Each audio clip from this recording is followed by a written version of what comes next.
Hi, my name's Chris, and I'm going to be talking about what gang stalking is. This is an introduction to gang stalking video. I personally have been gang stalked for a short time, but I've had the opportunity of witnessing somebody who was gang stalked since 1998. At the time they were being gang stalked, we didn't really know what was happening. So basically this video will be explaining my experiences with that, some of my own experiences, and also introducing people to what gang stalking is. There's a lot of information on the internet about gang stalking. I think there's also a lot of misinformation, and that people don't know what it is. Also I think there's disinformation out there. So I'd like to just clear things up. So gang stalking is basically a bad term for what is a system that is in place to basically get rid of people that the system no longer wants. You can think of gang stalking as society's garbage disposal for people. People that that are speaking out, people that have been used as sex slaves, pedophile rings, mind control, human experimentees, things like COINTELPRO project survivors, MK Delta, MK Ultra, MK Alpha, all of these projects,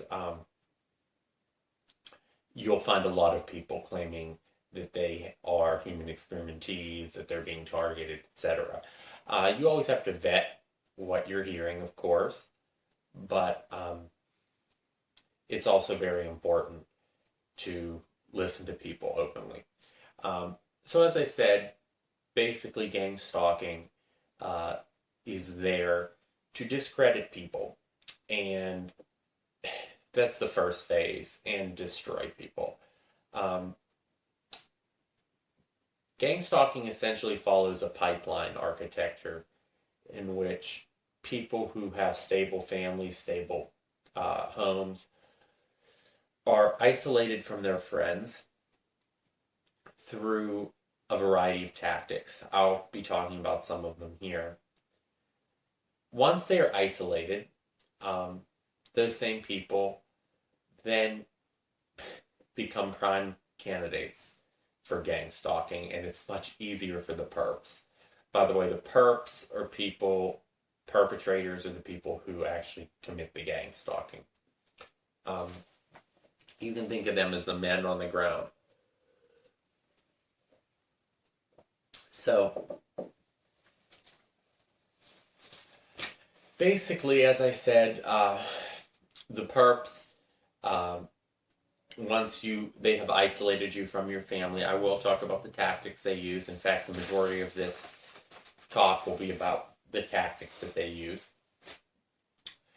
You are normally shoved into homelessness, and once you're in homelessness, they have you where they want you. They can either kill you there very easily, or basically just destroy your life. When you are homeless, you have absolutely no protection from this, because they can access you basically anytime. You have to basically live on the streets, on the roads, and it can be very difficult. I've been fortunate enough to not be homeless yet. My friend Joe, who I'll be talking about later, sort of became homeless. He owned a home, but still was homeless. It's kind of strange. And you'll find that homeless people are not well received now because just of the society. We've demonized homelessness for some reason. So anyways, that's basically the idea. And usually those people, once they're in the homelessness phase, will be either controlled through the gang stalking system and kept in that phase, kept down, kept discredited, or killed.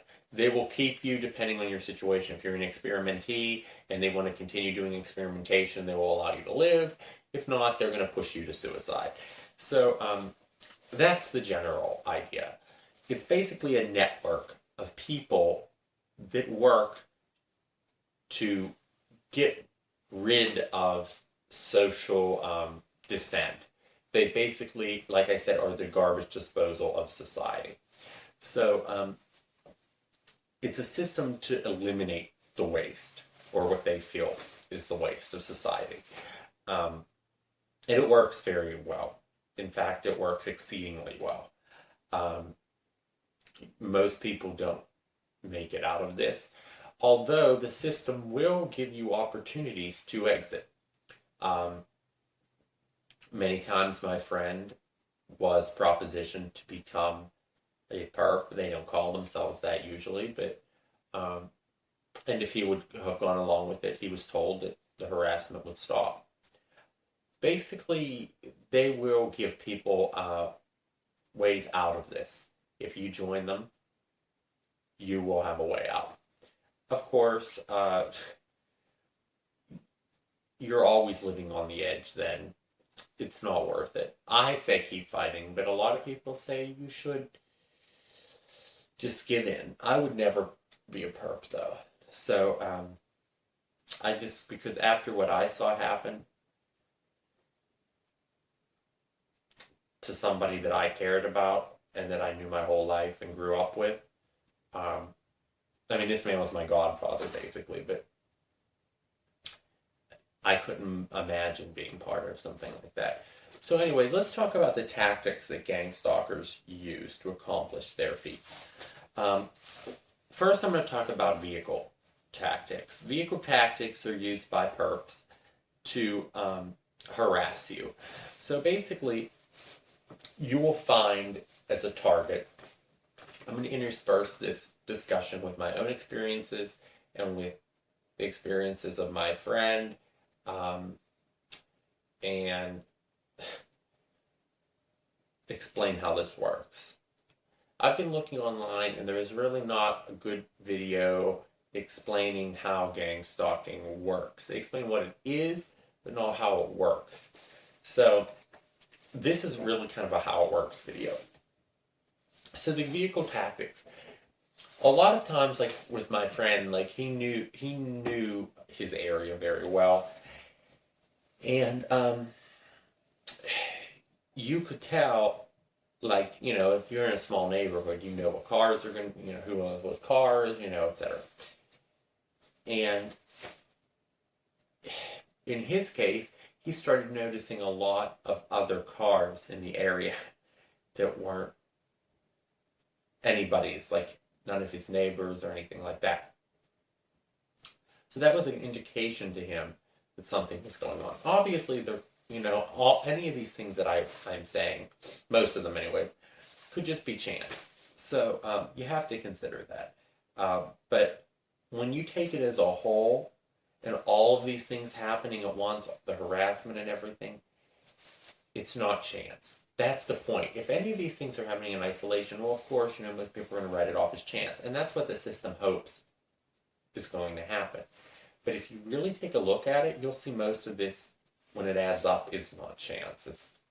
So anyways, like I said, he was around his home, and there were a lot of new vehicles that he was noticing around his home, constantly parked on his streets. You know, when you're in a small street and you've seen the same cars mainly, not all the same cars, but mostly the same cars for so many years, and suddenly you're seeing all these new vehicles, that's an indication.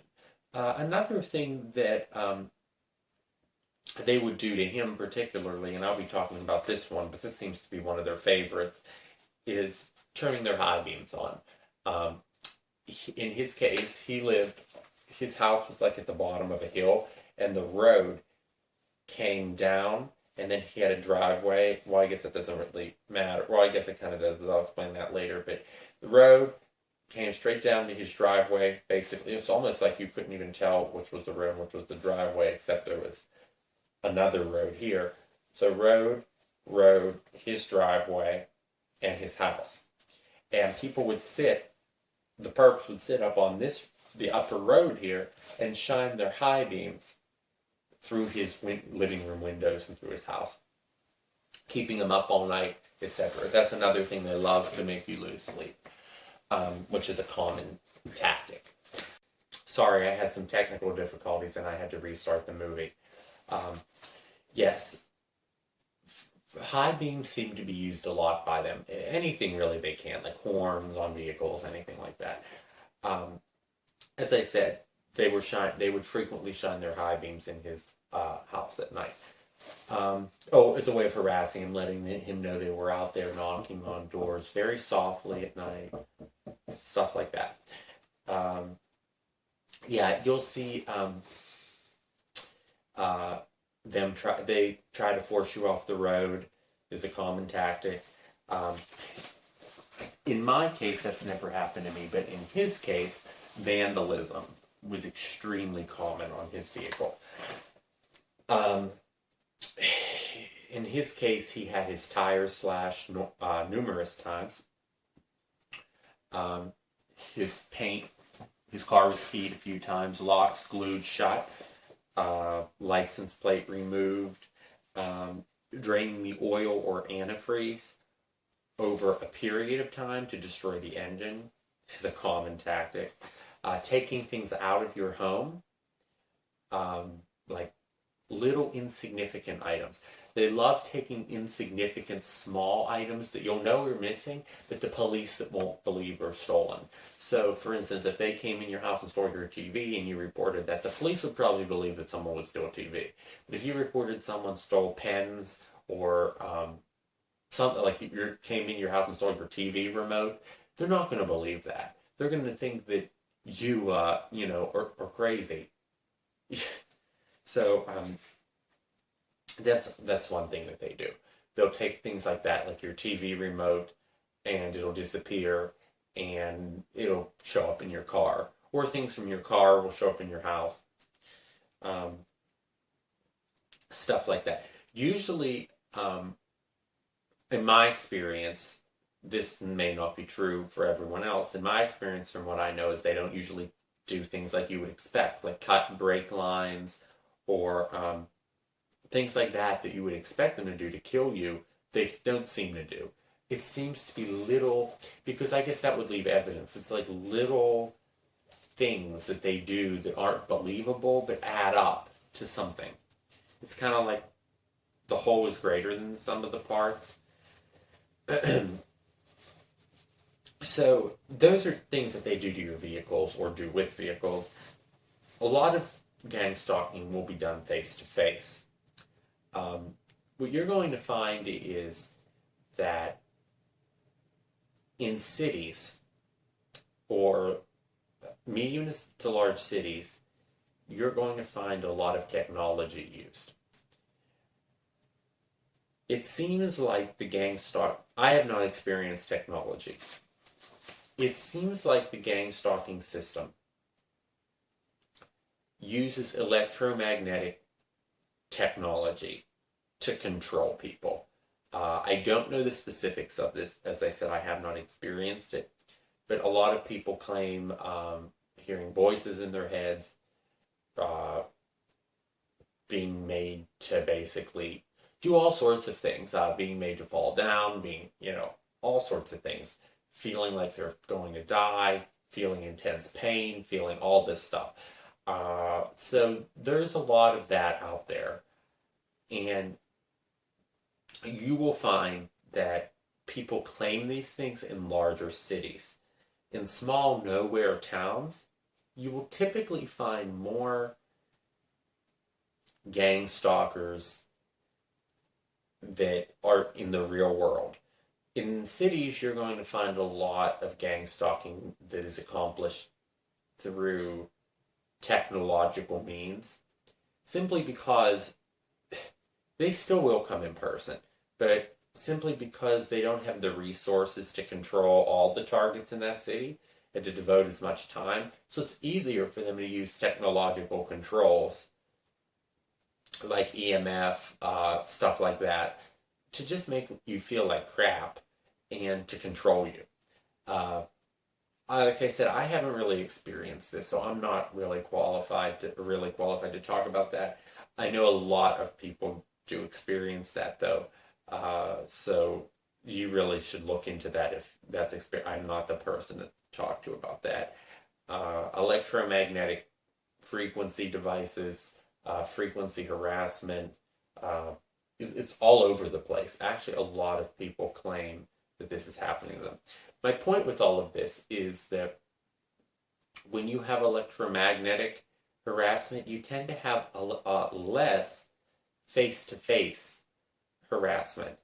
And because if they can harass you and torture you that day using electromagnetic means without having to leave their homes, without having to send in teams of people, that's what they're going to do. It's all about cost. If they can't do that, if you're in a small desolate area, you're going to start noticing the gang stalkers coming in person. They know where you are at all times. So my next subject is face-to-face gang stalking, and some of the common tactics you'll see with that is following. That they will follow you. A lot of times it won't be literally like, if someone was walking, if like, obviously if someone was following you right behind you, or, you would be able to point that out and say, hey, that person's following me. It's a lot more subtle in my experience. As I said, most of this is from my experience. In my experience, it is like if you go to a large store, and there's a target that lets you know that there's a perp that lets you know that they're a perp. And I'll explain how, like blinking, staring at you, stuff like that, glaring at you. And they're a perp, you'll often find them following you, but won't be literally following you. Like, for instance, and it's just another tactic. So to let you know that they are there. So, for instance, you could be in this department and go to another department, and that person's in that department. You go to a different store in the mall, that person shows up at that store in the mall. And this happens repeatedly. You go to 5 different stores, and that person shows up at all of them. Coincidence? And it happens over and over and over again? I don't think so. With different people. You will get to know, if you're in a small area, you will get to know the perps in your area. You will always see the same perps. You'll go to a mall. I mean, not always exactly the same perps. It seems like they come and go. New ones will come, to an area that maybe you're just traveling through, and they're doing it, but the same regular ones will be there. Right. So this is a big deal. Also, following on roads happens a lot. Not exactly, but right behind you, but there will be cars that maybe are 2 cars back, 3 cars back, that seem to follow you the whole trip. And this will happen every single time, even if you go on really complicated routes. Like, I was going on a 50, I drive almost 50 miles one way to work, and it regularly happens that somebody, even if I take off goofy roads and long ways around, that they will follow you. Way behind you, of course, so you can't call the cops and say this person's following me, because they're like behind you, but then they'll speed up to you and lose, It just, they have all sorts of things like that. So also following on foot, like I said. Swarming. Swarming is something I have never experienced, but a lot of people claim to experience this thing. Basically, it happens a lot apparently at work, where people in an office setting, it's commonly said, but it can happen in other things. Basically, if there's a group of perps and they're talking to you. Usually, like I said, it happens in an office, but it can happen at a school as well. That they will come around you like they're talking to you, but get extremely close to you and surround you, like box you in a square, or stand in a complete circle around you and get very, very close. And it's kind of strange because it sounds like, most people would, respond to that, or anybody would start seeing what's going on, but they do it in such a way it's very subtle, so they might not come actually touching you, but just surround you and like you're talking, and it's a tactic to like you're boxed in, like you have no power, or surround, like you might be sitting at your desk and someone might surround you, or people come behind you and out on your sides and are pretending to talk to you. It's just a tactic of making you feel like you're powerless. Like I said, I've never personally experienced that, but a lot of targets do, especially at work, as I said. Also, like someone who talks to you, you will get this one a lot.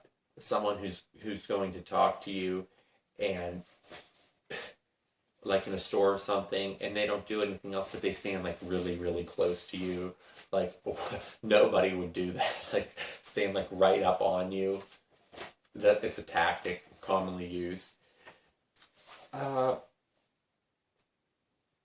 Yeah, another, obviously, like I said before, in the plain things, like sitting very close to you in a restaurant, like, if there's a perp, and they come and they're going to sit like in a booth across from you or at a table across from you, so where you're in constant eye contact, and of course, they stare at you the whole time, glaring at you. Right, things like making noise, and he'll do it in such a way that it makes you look like you're making the noise. Like I know a few people, I've read on the forums, I haven't experienced this, but said that they were like in a movie theater and perps were making noise under their chair and kicking their chair and stuff like that. Basically, to make that when they respond and they're the bad guys, it's just a common tactic. Yeah, and just blinking your eyes, like I said, like in an obsessive way to let you know, like, that's a common tactic also.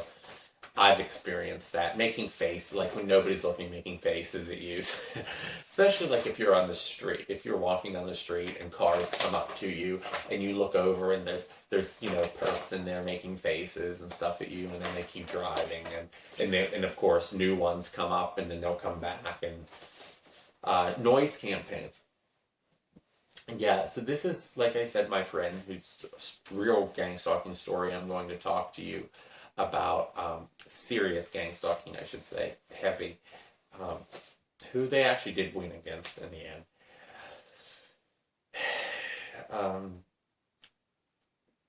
This was a tactic that they would do with him a lot, like I said, to keep him up at night, to drive him crazy, basically, making a lot of noise constantly, honking horns around his home, stuff like that. His computer was making noises. Like I think I have it in here. Like when he would walk in front of a window or stuff, his computer was making noises, and they would send signals and stuff to harass him. Basically, phones ringing late at night, constant noise. Also, generally, and it's meant to disrupt your sleep, but it's also meant to scare you. Like constant screaming outside his home, people walking near his home and talking very loud or yelling, just to disrupt him and let him know, even in his own house, he was constantly being listened to and monitored. I'm going to talk about my experience because he owned his own home.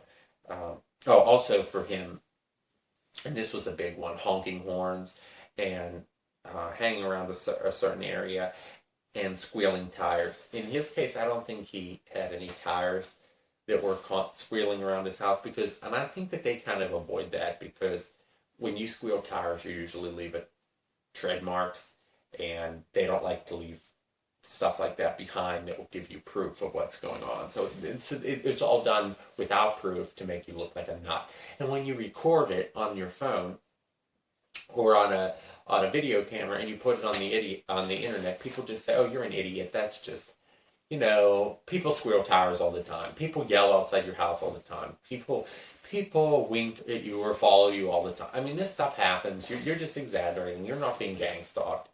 But in reality, when you add it in the totality and it's going on every day, it's gang stalking. That's what it is. It's these little things that let you know.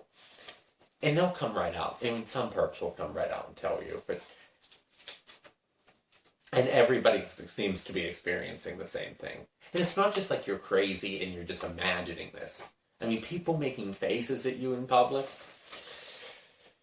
So as I said, and especially the apartment noise stuff, like you'll have, when I lived in my apartment, I mean, they would do stuff that scared the shit out of me. I mean, I was in a high-rise building, and I was up on the 7th floor, and even though I was up on the 7th floor, the building kind of sat like below, like down here, and and here I was up on the 7th floor, but across from us, like almost on the same level as me, was a parking lot on like a little bit on like, here's my building, there was like a hill and then it went back up like this. So they were like, the cars sitting here were almost like on the same level with me.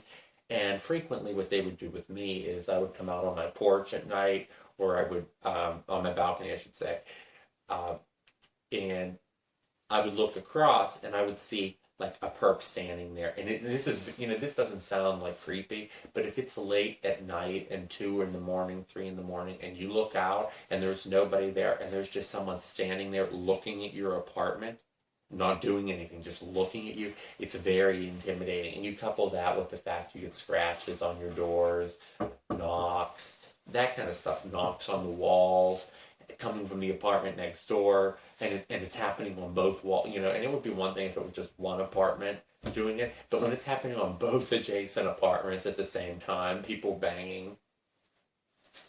Of course, people just say you're making it up, you're crazy, it happens to everybody.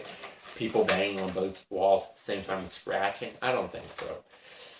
So, like I said, tapping on the walls in the middle of the night, hammering, upper and lower apartments and both apartments on both sides. It's almost like people would be like with a broomstick or something, like on all sides. Like, it's like unbelievable. I mean, sometimes the expenses that they go through to do the shit that they do is unbelievable. That they must have rented the apartment below me and above me and on both sides, or just recruited these people in some way. I mean, it's unbelievable. I mean, and when you tell this to people, it just sounds fantastic, and people think you're making it up. And if you think I'm making it up, I don't care, because you're just a perp, or you're an idiot.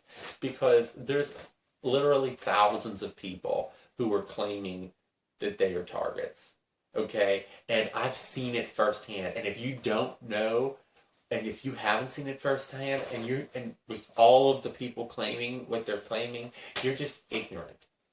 And I don't have time for that. So, as I said, constant monitoring, noises, controlling your time, like having vehicles, like if you're like on my way to work, and two vehicles, it's like a 2-lane highway or one way, and they get up there and block the highway and go like, it's like 55 and they're going 30, both of them, and they block traffic. I mean, that's the kind of shit they do. Or like they'll get behind you, in front of you, and on your side, and like force you off the road. Those kind of tactics. Like I said, I haven't had that happen to me, but my friend, I believe that has happened to him a few times. I haven't talked, by the way, this person, I have not talked to him in over a year now, because, as I will get into the story, so I do have to kind of remember some of the things that happened to him, because they did basically win with him. So, yeah, blocking you in is another tactic. Like if you're at a store, someone comes behind you, people stand behind you, perps will stand in front and behind your car and just talk and act like they're having a conversation, and you can't get out, and you're sitting in there and you're acting like crazy to get out of the spot, and then they act like you're crazy. Meanwhile, they're like just doing rude things like that. Very inconsiderate. Like who would stand in front of a car that's trying to back out unless you wanted to get run over?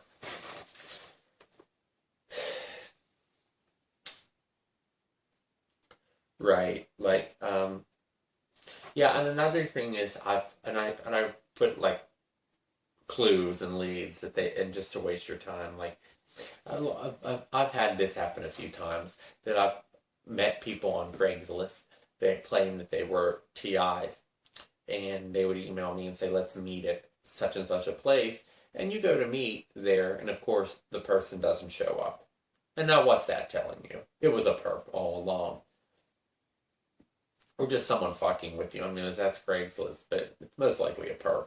And then when you go to, or the ones that do show up that are flat out perps, like sitting there doing the blinking thing or glaring at you and giggling and stuff like that, you know, like, just like, they just like fucking with you. I mean, it's almost like a whole world of people that like fucking with you. And it's, from what I understand, I mean, I'm getting different stories from the research that I've done. I've heard that some people say that this continues outside the United States. I've heard some people say that it doesn't continue outside the United States. It depends on your situation. I'm sure for the high-profile targets, it's going to continue outside the U.S. for the experimentees, stuff like that. Unfortunately, I feel like for them, they don't have much of a shot because, I mean, they've invested a lot of money into this. So, that's one thing. So another thing is giving you a way out, as I talked about before. A lot of times the system will, if you decide to become a perp, they will go easy on you or stop the gang stalking. If you want to harass people and join this system, then fuck you and go right ahead. Because eventually it's all going to come out. I mean, this can't continue. It's getting so bad. And I'm finding so many more and more and more people are claiming that they are being gang stalked. And with real, you know, proof. Or that people are waking up to this. And it is getting out there. So if you want to join this and, you know, and you think, oh, well, it'll make my gang stalking stop, well, go right ahead, but eventually you're going to be found out too. And when this all comes out, you're going to be prosecuted or shit's going to happen to you. You know? It's disgusting, you know, and how could you do that to another target? You know, I can't say that I was ever offered. Well, I guess that's not true because I've received emails and stuff saying that if I would stop investigating and if I would stop, you know, things would go a lot better for me. But, you know, I've never actually been told like, oh, if you harass this person, you know, we'll stop. But I know my friend was. I mean, they told him flat out, like, if you will become like an agent for us, you know, and you will do this, we'll have drops, and you will do this, and you'll go here, and they basically were, I mean, we didn't know what it was called at the time, but they were basically telling him, if you will be a perp, then we will stop. But he never did, to his credit or to his discredit, because now he's totally, we'll talk about that later. So, like I said, they like to cause problems with your telephone, install bugs in your house to monitor you. In his case, believe it or not, they were actually putting physical bugs in his house. And by the way, people do find these bugs. This is not just imagined. I've seen videos where people actually discovered them in their homes and pulled them out, and they had people come into their homes. What do they call them? Like inspectors and stuff, and they said, oh, you must have a nice audio system because your whole home has wires running to every room. So it does exist. You know, anybody that says that this doesn't just is ignorant. As I said, you know, the tactic of high beams and stuff actually has a name. It's called brightening or brightening or shining. So if you're walking down the street in the city, people flash their high beams at you, stuff like that, just to let you know that they're there. Car accidents, flat tires. I've noticed one of the tactics that they love to do around here anyways, is put a pinhole in the sidewall of your tires. The reason they do that, it seems, is because when you're parked and they put a pinhole using like a safety pin in your tire, the pressure of the tire causes that to seal and it doesn't lose much air. But when you start driving, so like you're driving a 15-mile trip to work, and you've got a pinhole in your tire, because the pressure changes in the tire and the different the material shifting, air is coming out of the tire. So when you're on the way to work, you get flat tires. Isn't that convenient? And of course, that's much better for them because then you're not in your house, et cetera, et cetera. So, and seriously though, they don't care. I mean, that can cause you to die. It can cause your tire to blow out. I mean, they're putting holes in the sidewall of your tire. A lot of people do claim that they do these kind of things as well to destroy your health, to make you sick. In my friend's case, which I will get into, there were a lot of those tactics. Some people talk about gas leaks, that they will run their stove, put pinholes into your natural gas line to your stove. So if you do have natural gas, I strongly recommend that you either move away from it and have your gas turned off to your house, seriously, because that is a common tactic. Or just you better make sure that your stove is not leaking or the pipes are not leaking, because that is, I mean, God knows, and it's just to destroy your health, basically make you sick, ruin your life essentially. And it's an easy way they can do it. And then when you discover it, it's like, oh, well, you had a gas leak. It's not our fault. Whose fault is it? It's yours for not.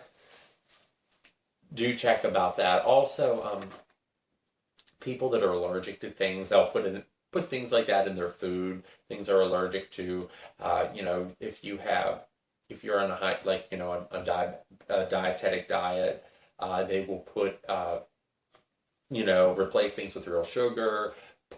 Do things to fuck with your health. They have a profile on you. If you're in this system, they have built a profile on you, gone to your doctors, they've got all of your info. I guarantee you, they know what's going to fuck with you, and they will use it. So just be careful. And it seems like locks on doors don't really help, stuff like that. I don't understand how they do it. I don't know if they pick the locks or what. But in his case, it seemed like they were always in his house. I mean, he had like 3 deadbolts. 2 deadbolts on the doorknob, and he wasn't doing a damn thing. He had he had bars on his windows, and they were still getting in. So you just explain that, things missing, things disappearing from his house, things coming to my house, things coming from my house to his house. He was living in his car, okay? I'll get into it later, but he was living in his car basically, and sometimes he would sleep in his car. Things from his house would appear in his car, stuff like that when he woke up in the morning or on his car. So writing car accidents, cell phone stalking is a big one now with all the cell phone usage.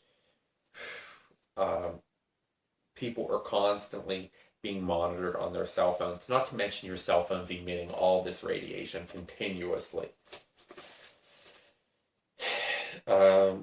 Right, so the microphone and video camera in your phone is basically used to monitor you continuously. So just be aware of that.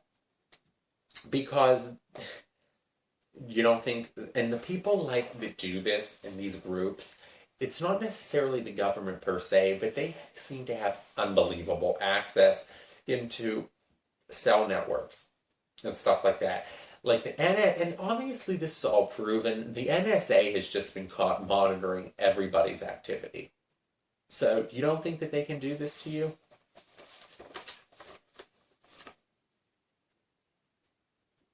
Right, I already talked about crowding and mobbing, surrounding you, when they're talking to you. Even, I think an example Yeah, that's an example of mobbing and crowding, like I said before, coming around you, or even in public, like, just the perps forming like some sort of box around you, not person to person, but just like in general, to just let you know that you're contained, is a common tactic that a lot of TIs experience. Directed conversations. That's a big one there, folks. Directed conversations is when this is a common one that happens with me. If I'm on the phone and I discuss something with someone, okay, and it can be something very obscure that no one else is talking about, like, a death in my family or something, and, not something national. Obviously, if it's national news, it wouldn't be odd if someone else was talking about it. But directed conversation happens like when something happens or I have talked about something, and suddenly you'll go out in public and someone else will be talking about something very eerily similar to what you just talked about. And the perps will let you know, like your family member died, and you might be standing in line or something, and the perps will say, "Gee, isn't it a shame that she died? It's really a shame.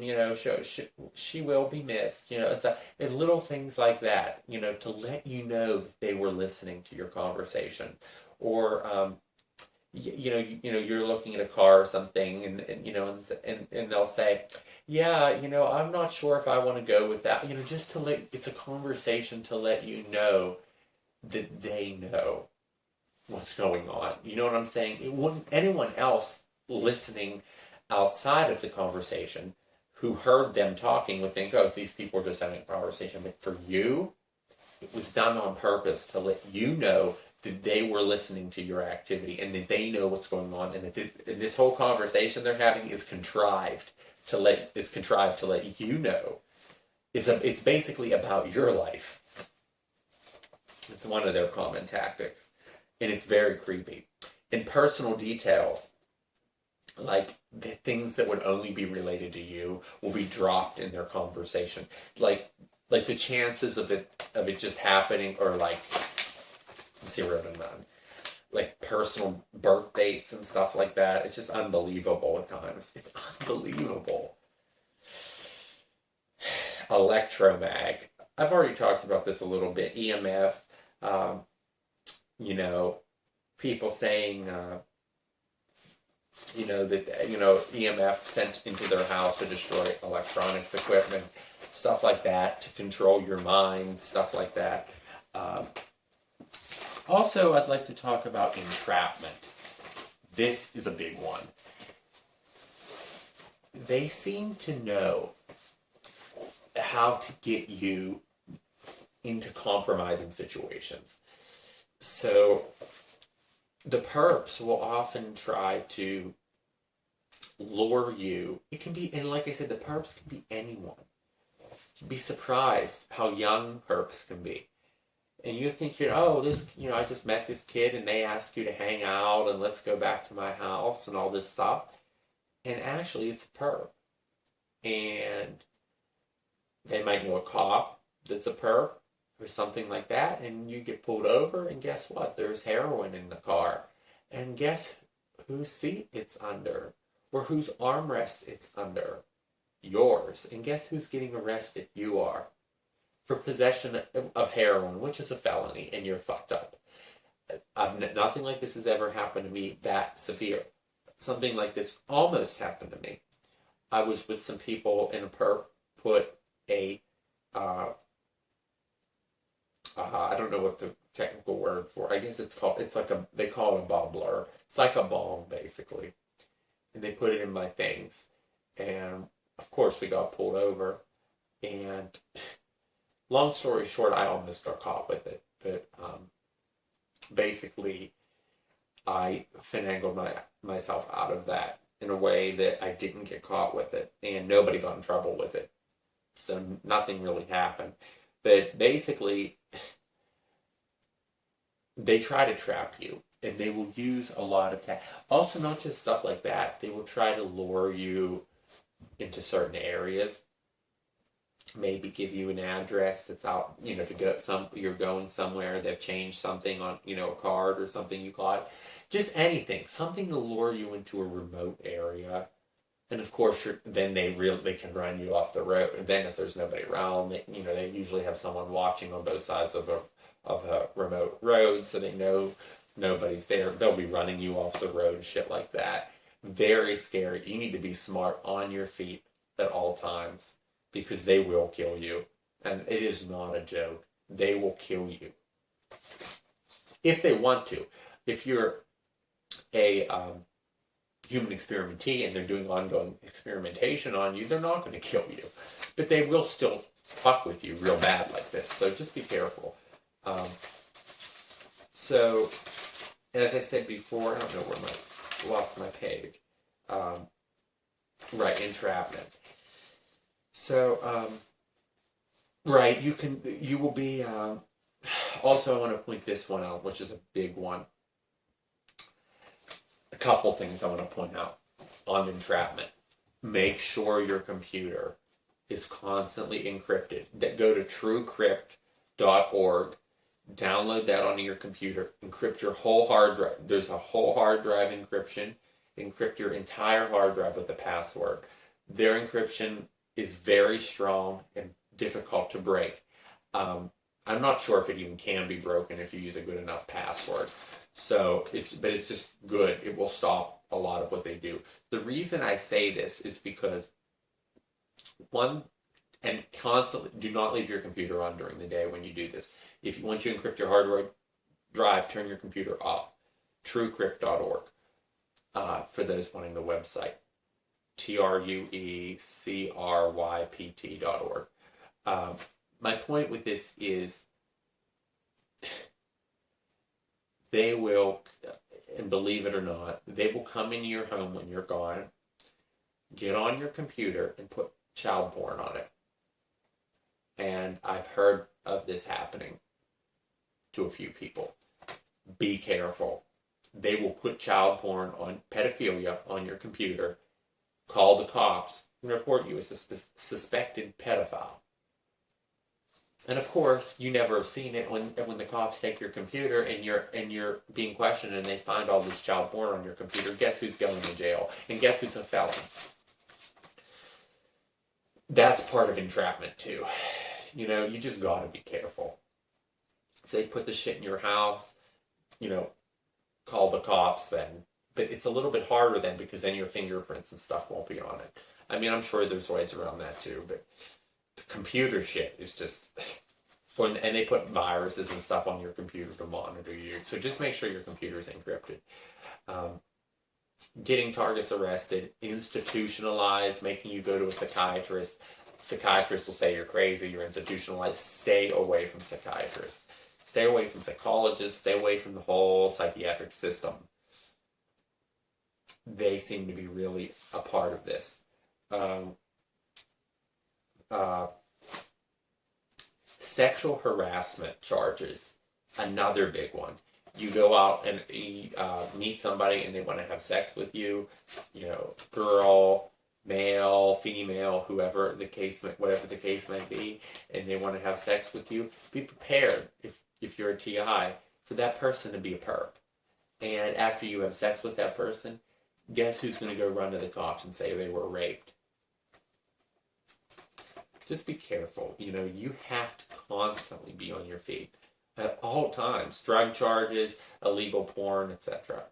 And then, of course, once you do get caught with all this stuff and the cops take you back or whatever, they say, well, if you're willing to help us out and you're willing to do this, we'll drop this and this will all go away. And they give you these little outs and stuff like this. But, I mean, it just comes down to your integrity. I mean, are you okay with harassing other people like that?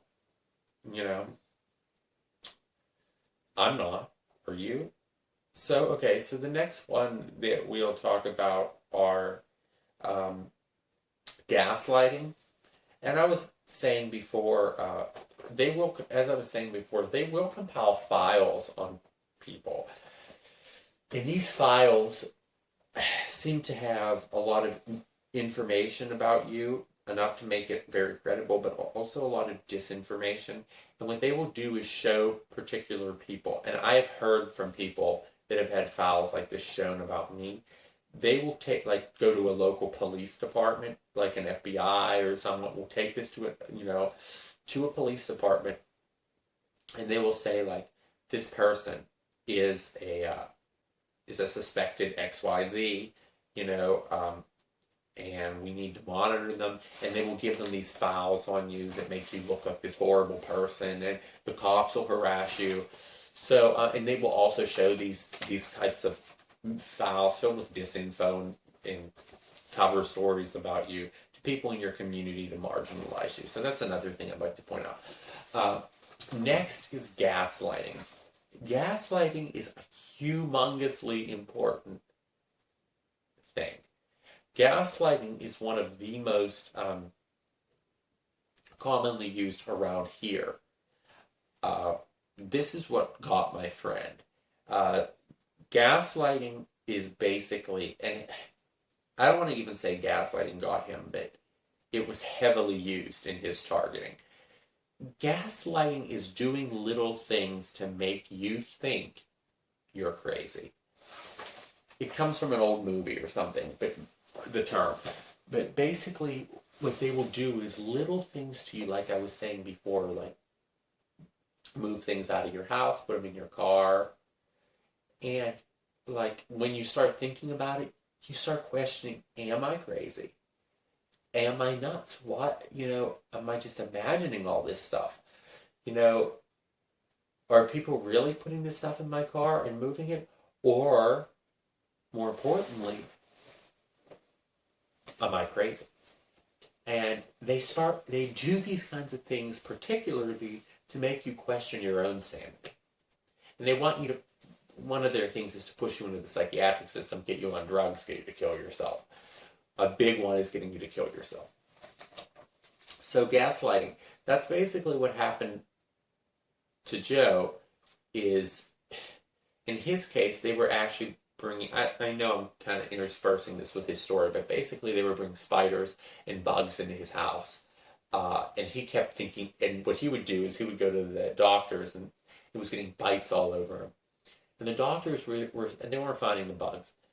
And the doctors were saying, you have delusional parasitosis, you're crazy, these spiders don't exist, blah, blah, blah, you've had exterminators out, there's no spiders in your house, you're crazy.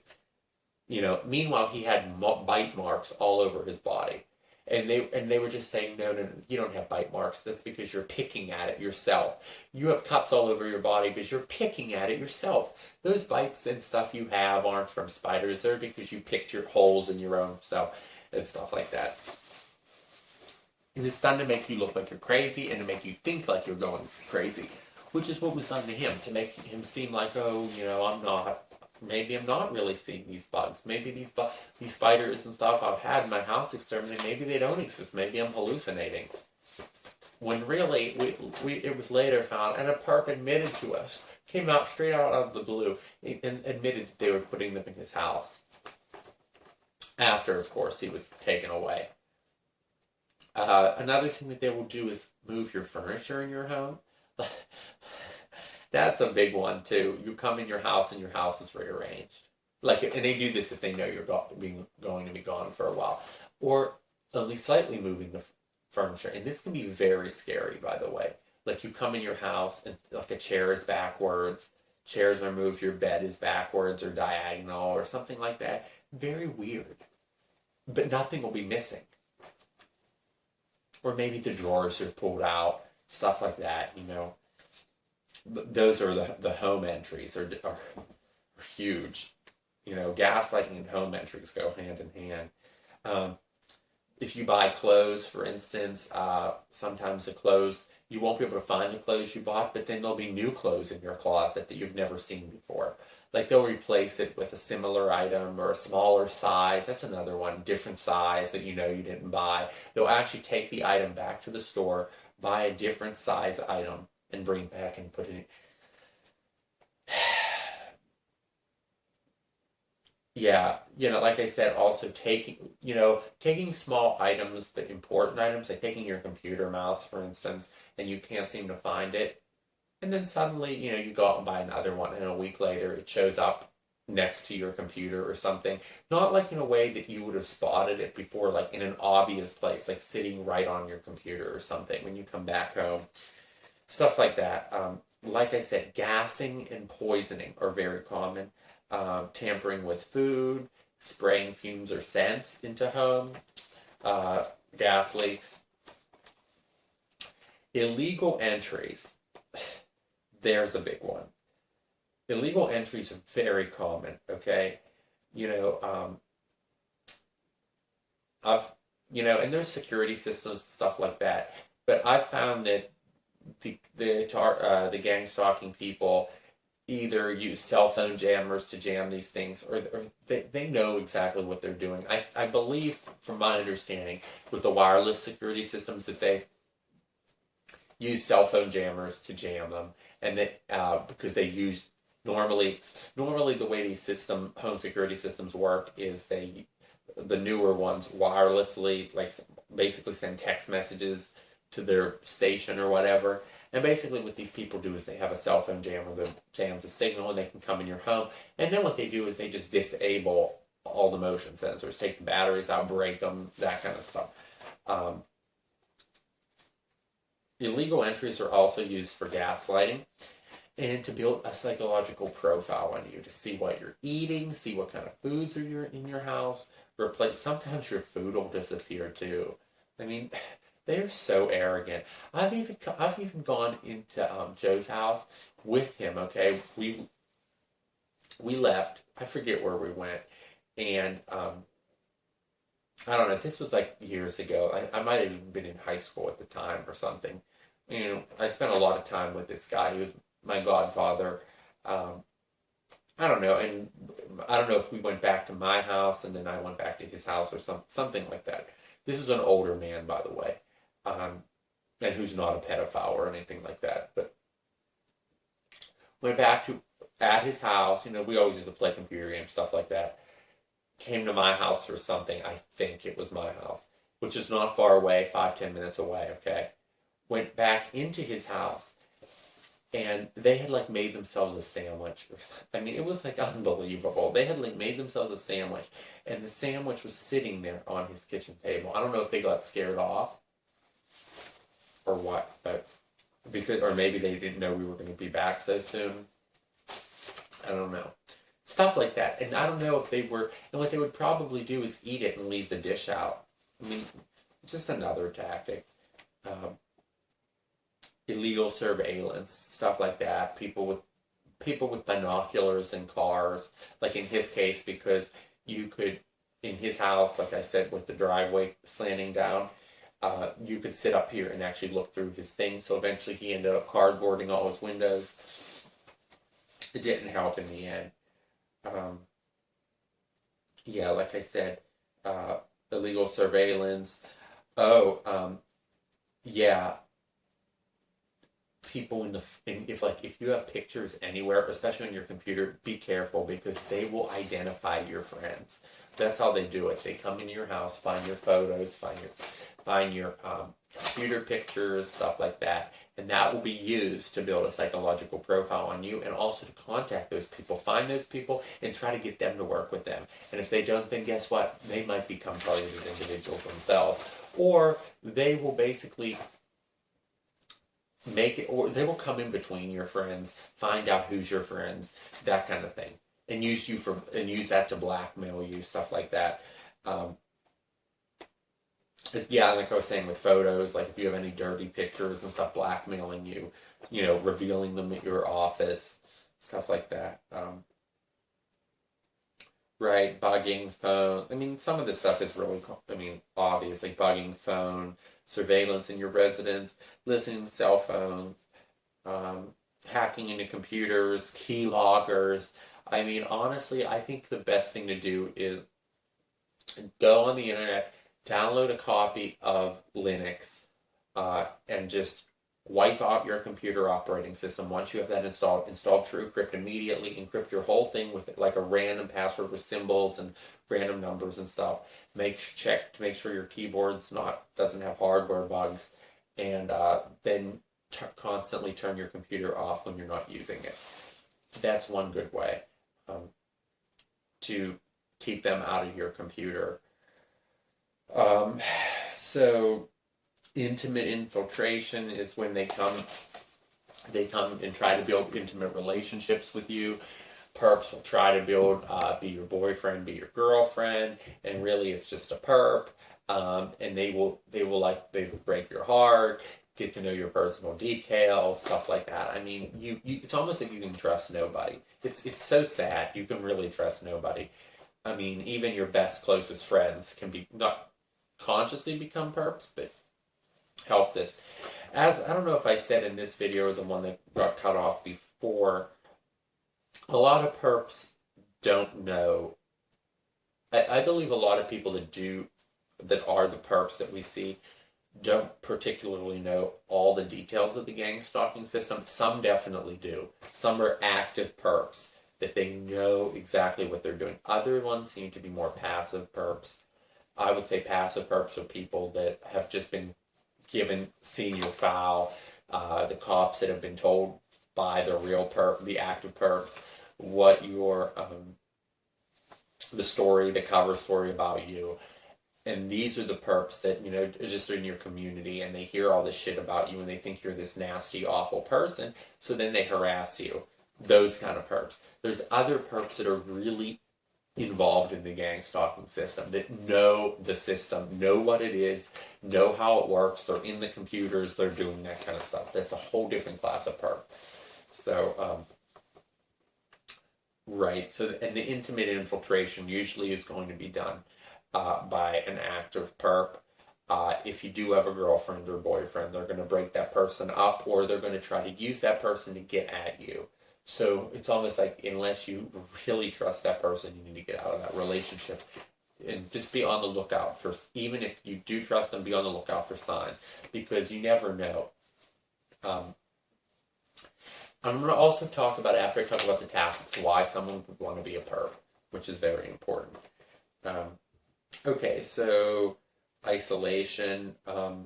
Isolation is very important. This is the process of isolating you from your family, friends, members, co-workers, spouses, and basically, like I said, slanders, use lies, fake files, sabotage. It's very important for them to succeed that you have no support network.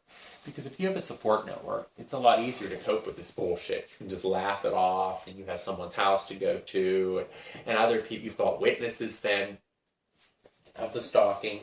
If you have witnesses of the stalking, it makes it easier to go to the cops because you've got someone there witnessing with it. If it's just you and you're saying, oh, this disappeared from my home, it's not likely you'll be believed, especially if they've seen your file or, whatever.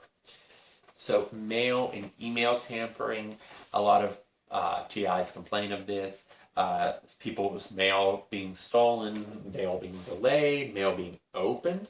That's another common one, is that they not only will they steal your mail, but they will actually open it, read it, put it back in the envelope, and put it back in your mailbox. So when you go to get your mail for the day, your mail's already been opened and read.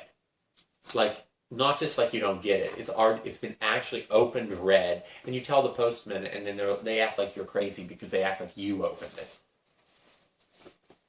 And then even if you leave it in your mailbox, I'm sure they'll claim that you did it and put it in there.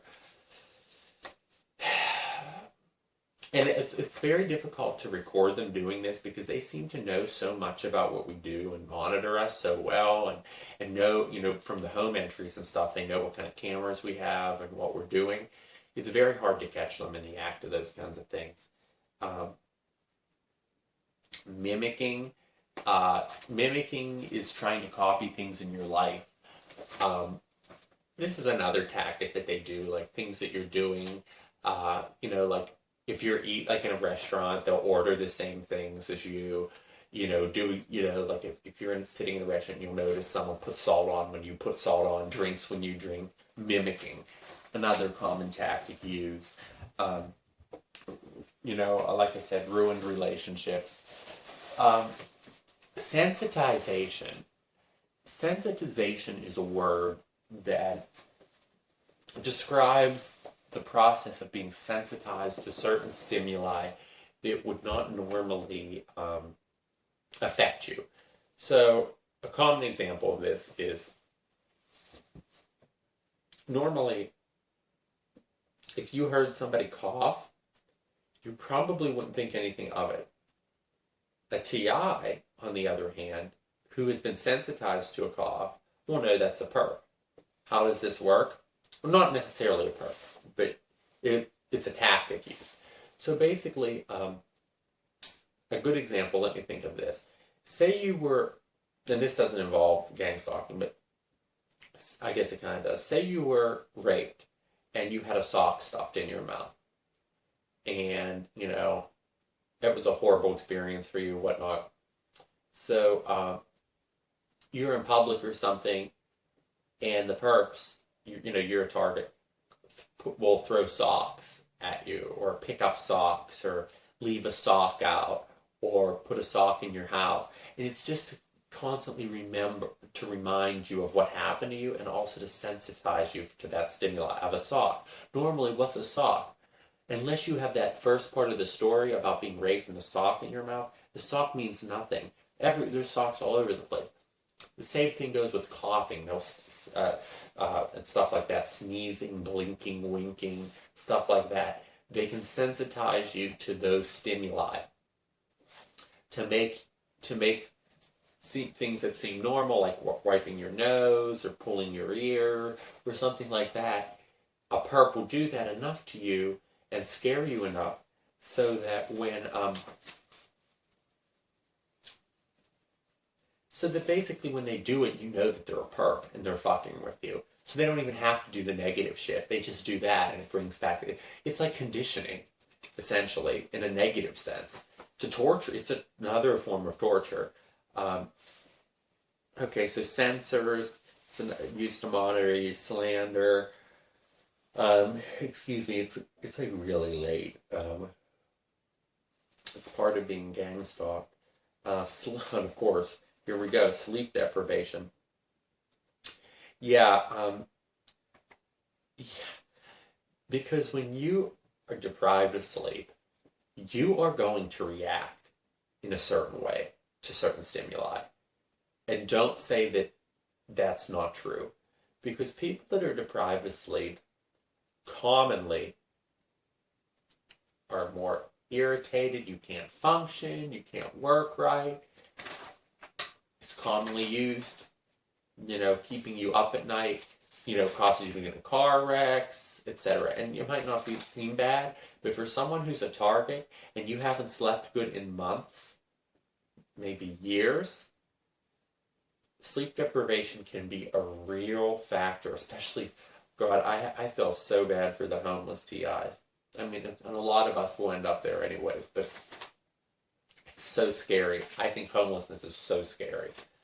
Not saying that I think homelessness is a bad thing, because a lot of people have no other choice. But it's scary to me. I find homelessness very intimidating. The idea that there's people...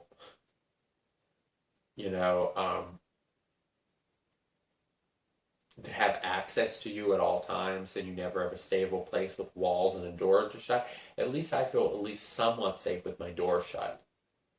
Of course they have access to my home and stuff, but, I feel a little bit safer.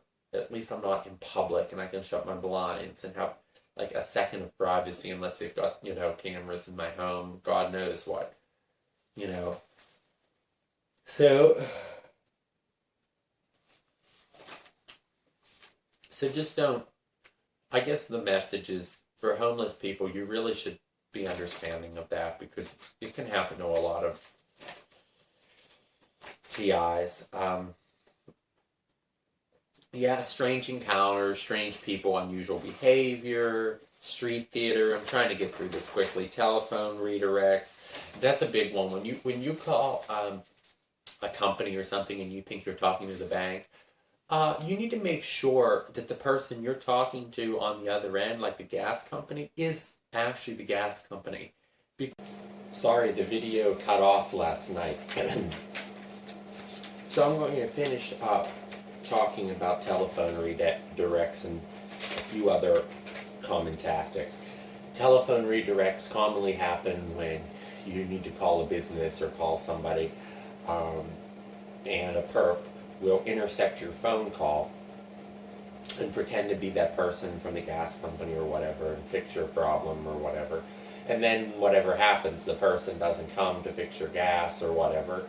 And then you call the company and ask why they never came, and you find out they never got a call. Something to be careful of. You might want to use a payphone, something like that, other cell phone.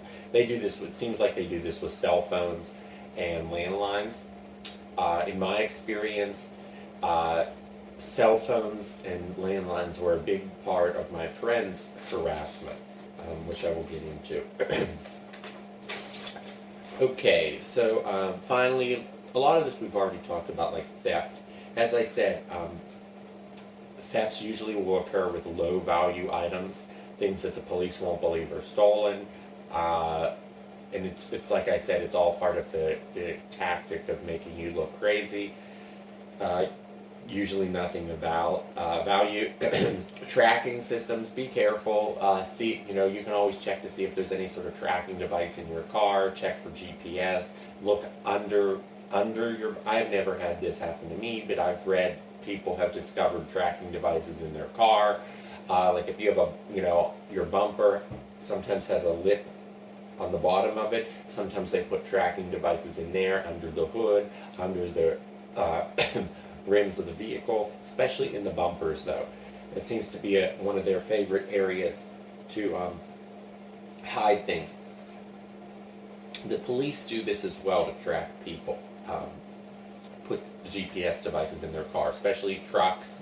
Trucks have a lot more area, so it's just something to look for if you feel like they're following you. Always take your battery out of your cell phone and don't even bring it. Somehow they always seem to know where you are. It's probably because they're watching you all the time. That's why it's hard to even get out without them knowing. As I talked about sensors and stuff like that in your home to detect when you're leaving. So vandalism, this can be things like broken door handles, knobs, slashing of tires. Like I said, they usually try to avoid doing something like slashing your tires because that's more obvious to the police. Usually it will be something like using a pin to put holes in the rim. At least in my area, it may differ in your area, but it's usually around here putting holes in the sidewalls of your tires with a safety pin, so only the tires deflate when you move. That's one thing, and usually because it's in the sidewall, you can't fix it. Sometimes, I would recommend you don't even take it to a shop. Sometimes that fix-a-flat stuff works for small holes, but I can't even guarantee that either. And a lot of times people say that's very dangerous because then it weakens the tire and your tire can blow out while you're driving. So it's just something to be aware of. Other tactics that are commonly used is voice to skull, also known as V2K. A lot of targets describe this experience where they hear voices in their heads. And of course, when you tell a doctor or other people you're hearing voices, that's the number one thing they think of is that you're nuts and you're psychotic and you're hallucinating and you're hearing voices. And obviously this is why they do it. And a lot of the voices will tell you, from what I've heard, call you names, threaten you and stuff like that. But the reason that people know that they're not their own mind is that the voices will often use expressions that they've never heard before, words maybe they're not familiar with. things like that let you know that it couldn't have been coming from your own mind. I mean, how would you know an expression you've never heard before? And then you go on the internet and look it up. And apparently this is possible. It's documented. There are numerous videos about this subject where people who have been threatened and are TIs basically have gone and investigated it, and they have determined that this stuff does exist. So, I mean, you can look on the internet, and people have done meticulous research on V2K. I mean, there are, as I said, that Jesse Ventura episode, I'm not sure about the whole thing, but they talked about there in that episode that some of the people there had worked on developing the technology, and I guess it's used in the military, that they actually have it in a small scale, that somebody can stand in front of this metal plate basically, and they stand there and they can project things into your head, stuff like that. So you don't think that that can be done on a large scale. So, and another one, I should put this with the telephone stuff, but wrong number calls is a big one. You will get an increasing number of wrong number calls. People saying, oh, I'm looking for so-and-so. Oh, I'm sorry, I have the wrong number.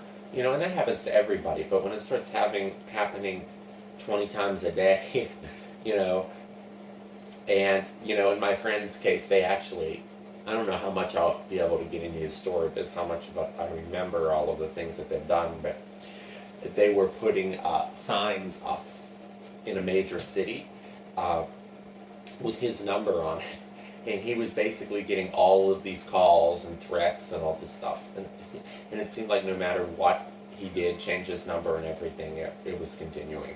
So anyways, that concludes my part of the video about the tactics used by gang stalkers. I'm now going to start talking about my personal experiences with gang stalking from the point of view of my friend. As I said, a lot of the things that I did talk about in the tactics, I'm not familiar with everything. I'm not particularly familiar with the V2K, the EMF stuff. I've never experienced that. Like I said, a lot of targets do, though. You'll find all over the internet targets documenting their experiences of V2K, and that does not, just because I don't experience it doesn't mean it doesn't exist, and just because you don't experience it doesn't mean it doesn't exist. And who's to say with this system what they're capable of or not capable of? So that being said, I'm going to start talking about his experience.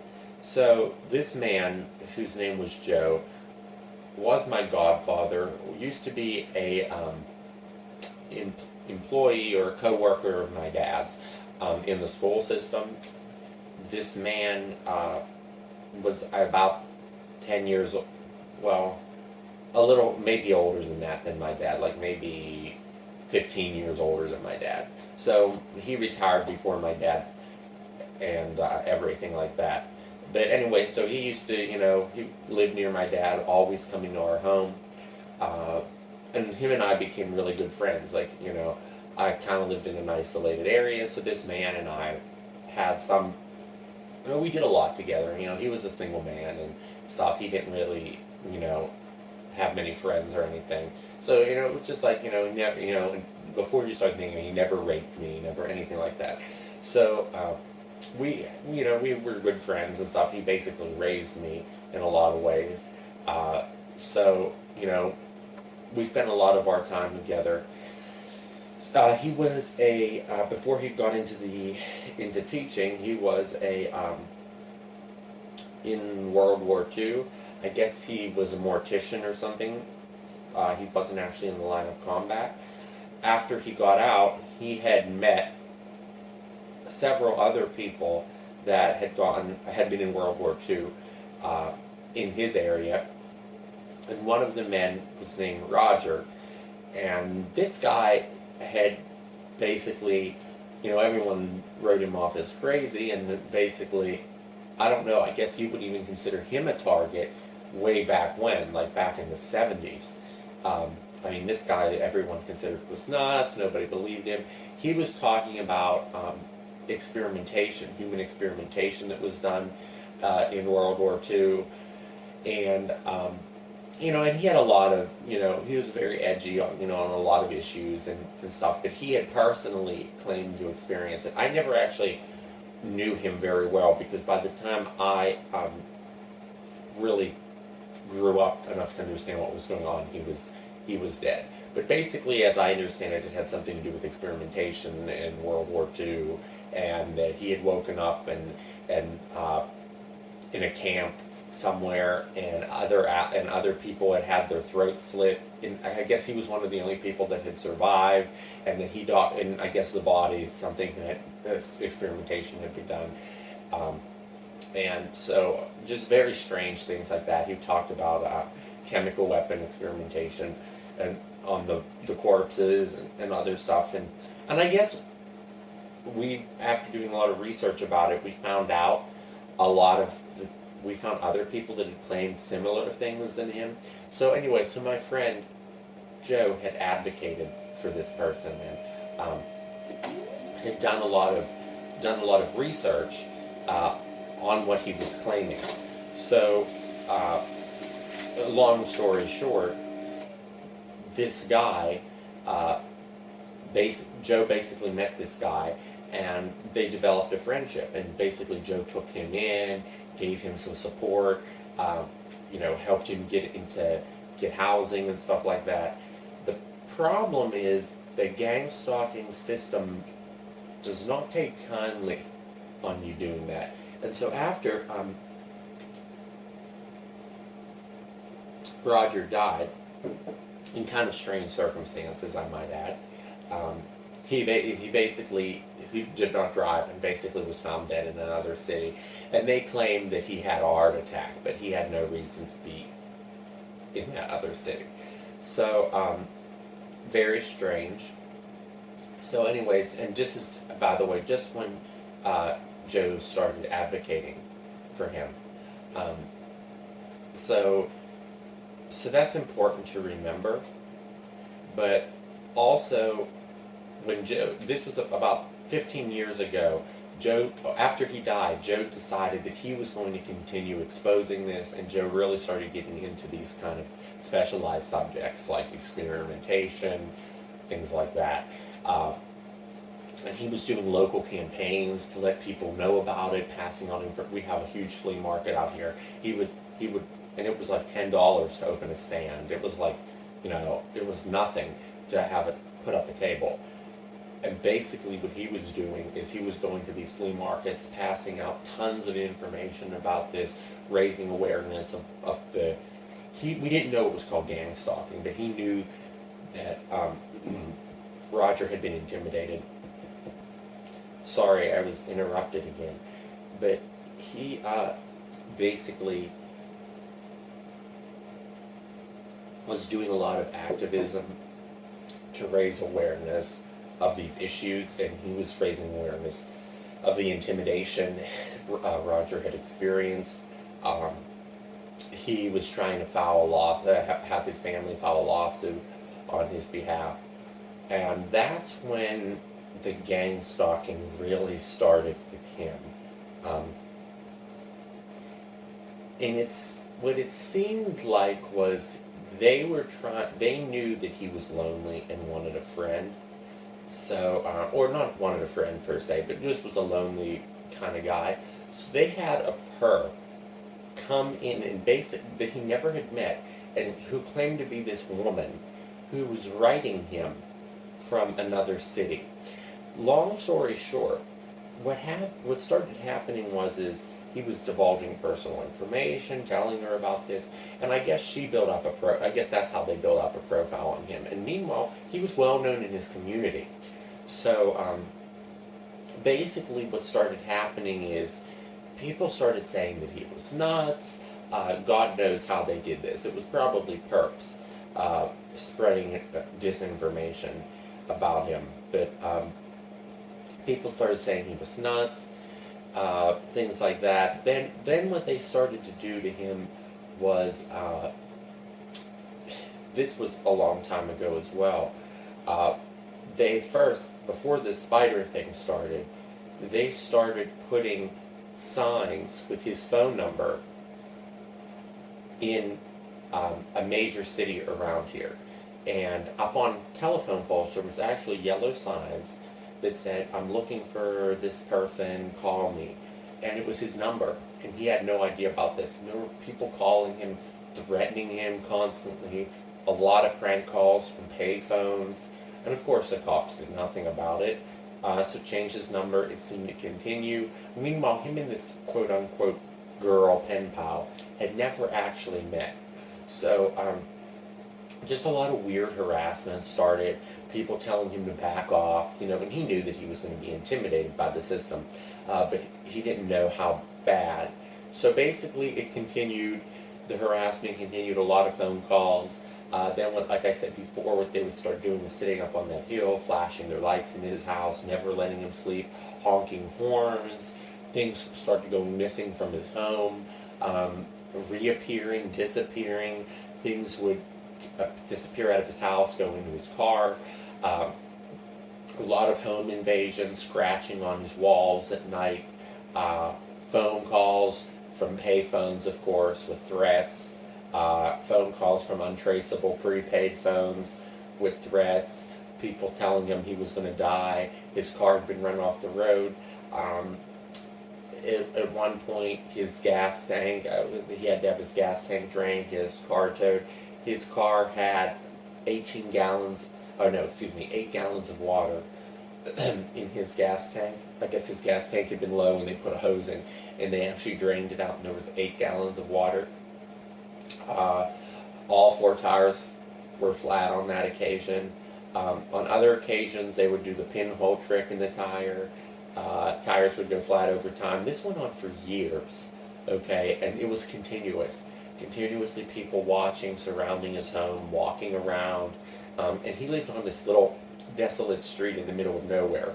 I mean, there were neighbors, but there was no reason for a lot of activity. There had never been a lot of activity, and suddenly there were people walking up and down his sidewalks, continuously around his home, and stuff like that. And if you go and tell the police this, they think you're crazy. So, and he did keep reporting, kept filing reports, and of course, when you start hearing all this stuff, the cops think you're nuts.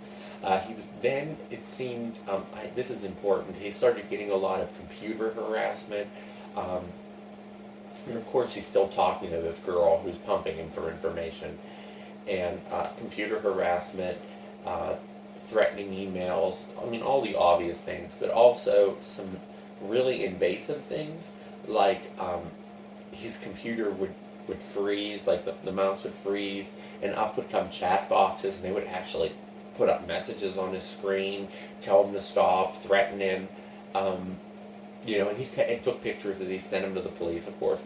They did nothing. Literally threats popping up on the screen. And they, we had looked into it, how it was happening as well, and we found that there had been remote access tools and all that stuff put on his computer. So that was a big one. He was afraid to sleep at night. On one occasion, he had a gun in his home, and just a pistol. And on one occasion, he came home and he found on the side of his wall a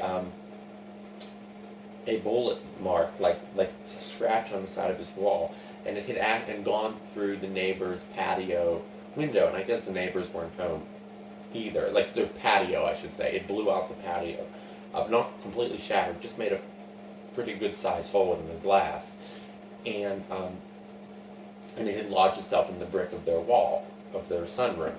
So, and of course, how was he going to explain this? Because a bullet fired from his gun had grazed the wall and gone through theirs. And of course, when he went in his house, his gun was sitting there assembled, because he kept it disassembled. So they had fired a shot through, I guess they'd monitored the neighbors to see when they were there, shot through his thing, And of course, then what they started doing is telling the neighbors things about him, saying that he was accusing the neighbors of stealing and doing this stuff to him, because he didn't know exactly what was going on yet. You don't know what, you're kept in the dark. The neighbors were saying that, then of course then they get the neighbors pissed off at you, and I don't want to say they're perps, but they become like perps, and they start, shaking their fist at you and hating you and stuff. So basically, because of what they did, they spread hate everywhere about him, The neighbors were spreading stuff. He was accusing these people. They were accusing him. They were telling other people. It created a huge issue. Nobody believed any of this, okay? I have seen it. I have experienced it with him myself. I have been in his home, come out and seen the tires flat.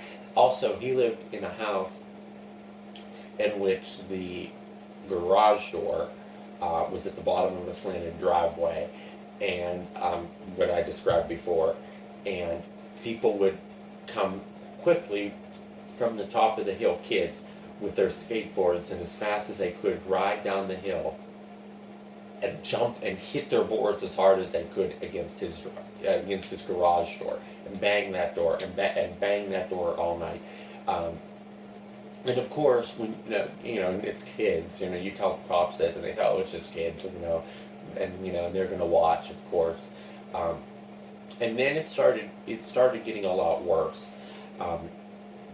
The harassment continued, but that seemed he could deal with that. But then what they started doing is bringing these spiders and putting them in his home. I don't know how they came up with this, but his house seemed to be constantly inundated by these spiders and he had bites all over his body. It almost looked like mites or something. I don't even necessarily know that they were spiders. He claimed that they were spiders, but I think that they really must have been bed bugs or some sort of mite. And he would get these big red pock marks all over his arms, all over his body. And of course, he picks at them, and, he goes to the dermatologist, and they're telling him, "No, you're crazy, oh yeah, those marks aren't because of bugs, that's just because you picked." Meanwhile, he had these damn things on slides. He had actually prepared slides of them, bought a microscope, and you could see the damn things. And he took them to the doctors. The doctors would not even look at them, would not even look at the slide. So, which is part of the gang stalking system, to make you look like you're crazy. And that makes him look like he's crazy. He has exterminators come in. He had this thing done where they basically put a plastic bag over your house and fumigate your whole house. Very expensive, constant fumigations, nothing. Even in his car, it started. So, things kept, keys, I guess they'd made copies of his keys, and they were constantly coming in. His house was constantly filled with these spiders. He was having exterminators in his house almost once a month. And he would notice that if he had an exterminator, and eventually we didn't understand. We thought it was like he just started telling people, "Oh, I have a bug problem. I don't understand where this is coming." And he thought it was because the house next door to him had been torn down. And he thought that the pests had migrated to his home. But, and he didn't understand that they were doing this to him. So, eventually he came to, though, understand that. Later on, as this continued, he found out, as he tried to figure this out, he found out that after he had the exterminators come, the pests would almost be completely gone until he left his house again. And that's how he really figured it out. And of course, during this time, he's writing to this girl about all this stuff, who basically was their front man to see what he understood about it. That was their into him, into his mind. That he would say, "Oh, I have this spider problem," and then they would know, "Oh, well, he hasn't figured out that it's the perps yet." So basically, it continued, threats. Then he started getting more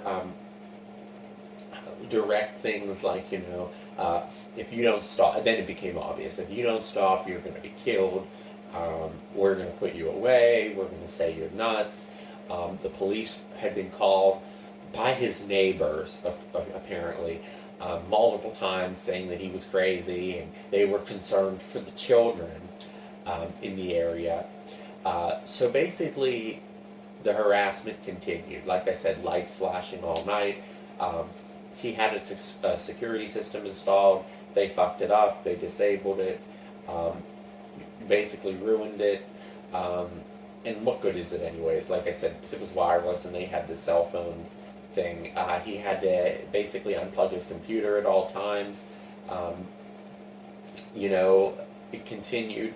There were several times, I should say this, I mean, he never had the V2K thing, but he had experienced several times they had threatened him, and, he experienced extreme electric shocks over his body, extreme pain, like that he was laying on the sofa and could not move because the pain was so great, which basically paralyzed him for several hours at one point. And of course they believed all this is mental. The doctors are all about getting people in and getting people out. They didn't care about learning about the situation.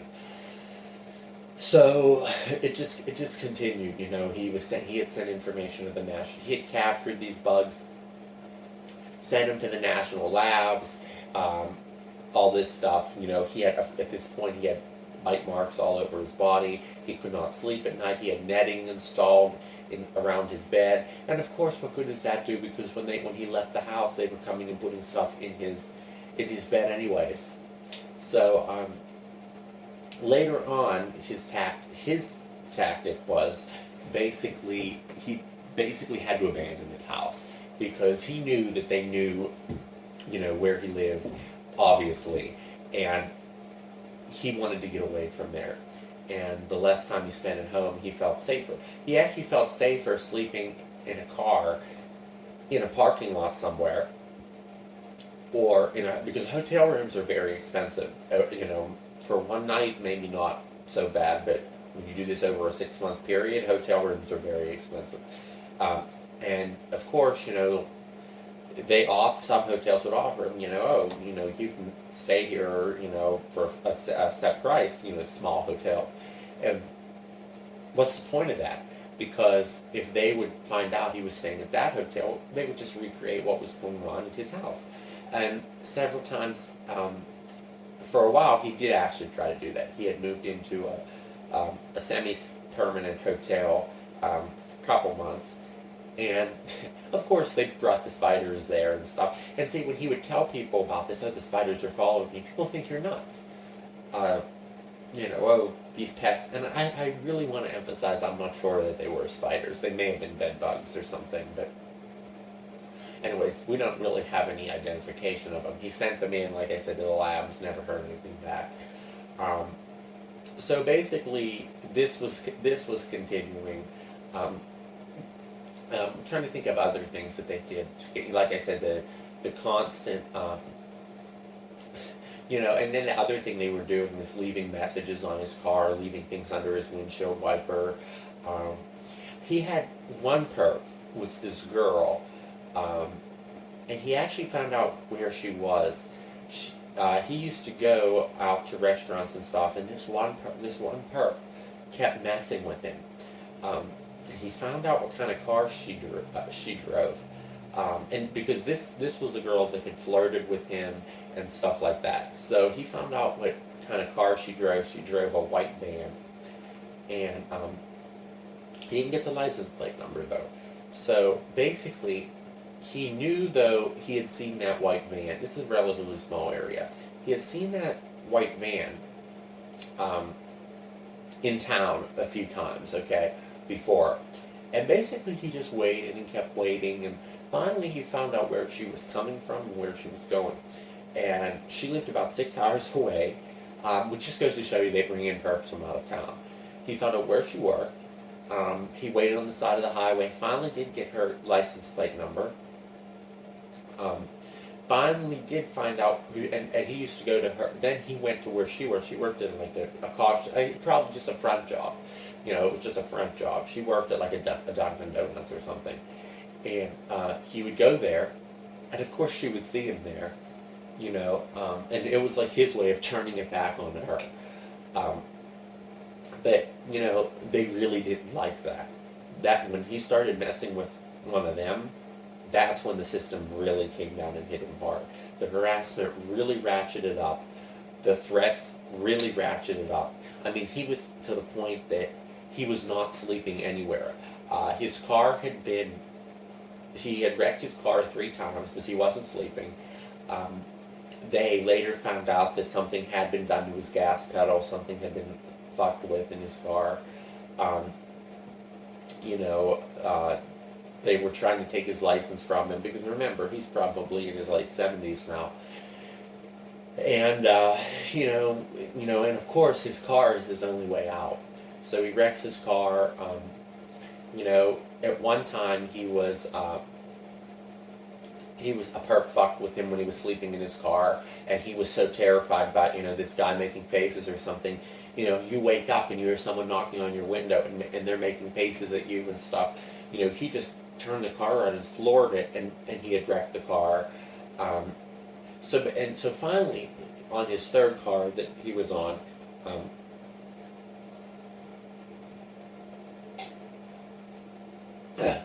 they actually had kids shoot his car with pellet guns. The paint was chipped off. Little dents all across. A brand new car, by the way. Dents all across it. Things like that. You know, loosening the bolts on the wheels. Constant destruction of his car. Dumping piss in the car. Another tactic that they seem to like to do is with him is they got I guess a couple cans, I don't know how many, but they got a couple cans of shaving cream, froze them, and then what they did was put that in his car, the solid block in his car, and then when he would come back, the car would, you know, leather seats would be ruined and stuff. So just a lot of harassment, okay? You know, it basically became that he owned a home, but he was living in a car, and that was basically his only way to survive. And basically, you know, this man had quite a bit of money, but, you know, basically lived like this, had no sleep. And of course, because of the stalking campaign, he's not able to do any activism. Because you're so exhausted and you're so tired, and a lot of in-person gang stalking started at that point. People following him, running him off the road, threatening, you know, smiling, giggling, those kinds of things. You know, so he's living out of his car, terrified to leave the car at all times. Basically, you know, eating McDonald's then, because even going into a restaurant was too much. You know, they knew where he was at all times. He would come here to our house regularly, almost every day, because at least here he knew we were trusted, and that he felt relatively safe here, and he would sleep here and stuff like that. But that even became, you know, a lot for him. I'm not sure if you know, but he had particularly this incident happen. You can buy lasers that are extremely powerful, enough to like burn into things. And on numerous occasions, he had people following him and shooting these lasers into his car. You know, like almost like a laser pointer, but much, much, much brighter. Like if you don't have specialized goggles on, it's going to knock your vision. And he was driving, and people were shining this into his mirror, which was completely blinding him. So a lot of things like that, like you know, just general harassment and stuff that really, you know, and I think he had gone off the road, and I don't know, God knows how much that damaged his vision.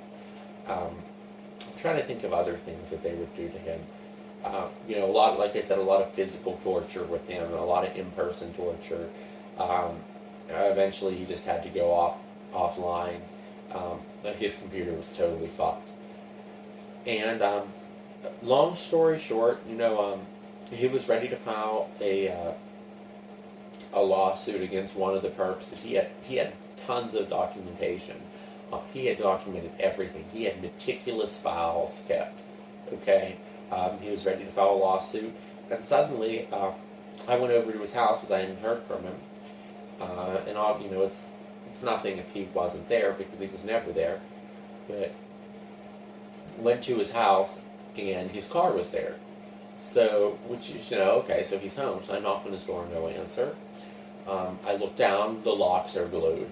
I mean, and I forgot to mention, that was another one of their regular tactics. He would leave his home, come back, his locks would be glued, so if we can get in the house, he'd have to go in through windows would be glued, just all kind of stuff like that. So, at the end of the day, when it all was said and done and he finally found out what was going on, he just left the door unlocked. Literally just left the door unlocked. But, it didn't seem to matter, because they were just coming in anyways and still gluing the lock, and locking the door so he couldn't get in. What he should have done is just put a handle on the door with no lock. But yeah, so finally I went over to his house to try to talk to him, and they kept urging him to check himself into an institution and all this stuff. But of course he wouldn't, he was resisting the pressure of the system. And yeah, so I went into his house. I thought he maybe killed himself or something, because it would be unusual for him to be in his home, with the door locked, and he wasn't in his car. So God knows if they killed him in the house or something. So I panicked, I find out later, we didn't hear from him. The police wouldn't help us, couldn't find him for 2 weeks. And it wouldn't be unusual for him to not be home, I guess, because he liked to take long walks, and of course the perps loved to fuck with him. I mean, he used to walk through cemeteries, and the perps would just swing up alongside, almost run him off, almost hit him, always come really close, shining lights, flashing, honking, but he used to like to walk, so it wasn't really unusual that he wasn't there. But so that's what the cops said. Well, I mean, he might not be here, he might be walking or something. So basically, another thing I want to say before I get into this is another thing that they had done to him is he had a cell phone, and he got $1,000 phone bills from his cell phone. They claimed that he had signed up for you can sign up for services that cost maybe like $2 a month or something, and they basically send you like shitty jokes or something, and it's like you pay this money. Well, because of the harassment, he just basically took the battery out of his cell phone and kept it there, never used the phone because he knew he was being tracked.